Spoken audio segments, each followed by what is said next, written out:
Predposledný júnový víkend patril 4. ročníku akcie Bezpečne na prázdniny, takže nachádzame sa v Trnave a poďme sa pozrieť, čo sa tam dialo.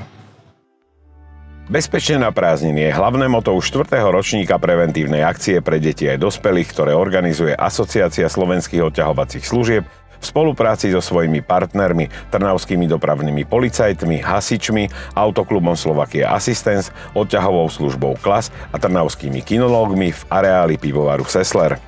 Trnavskí kinológovia predviedli divákom prácu so svojimi štvornohými zverencami.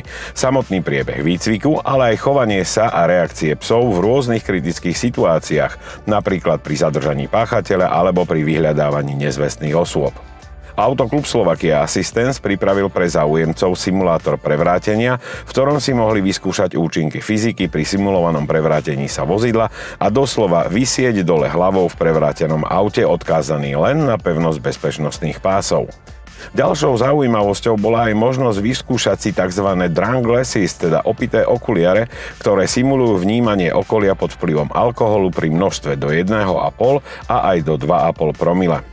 Detváky si mohli zasúťažiť v rôznych vedomostných kvízoch a súťažiach z oblasti bezpečnosti cestnej premávky. Mali možnosť aj vyšantiť sa na nafúkovacom hrade či dať si pomaľovať tvár. Vyskúšať si mohli majáky či sirény na policajných motorkách alebo hasičskom aute. Mini autosalón čínskej značky automobilov pripravil aj miestny trnavský predajca. Hlavnou témou akcie bola však reálna prezentácia odstraňovania následkov dopravnej nehody osobného auta prevráteného nabok s dvojčlennou posádkou uviaznutou vo vnútri vozidla. Zasahovali pri nej hasiči aj pracovníci odťahovej služby.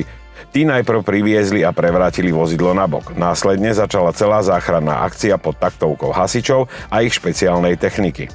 Aby sa dostali k zraneným pasažierom, museli najprv rozbiť sklá na vozidle, následne prišli na rad špeciálne hydraulické nožnice, ktorými doslova roztrihali auto. V stĺpikoch vozidla nimi oddelovali strechu od ostatnej karosérie. Po jej prestrihnutí sa mohla začať záchranná akcia posádky. Oboch pasažierov postupne vyslobodili z vozidla, zafixovali ich na špeciálnych nosidlách a poskytli prvú pomoc.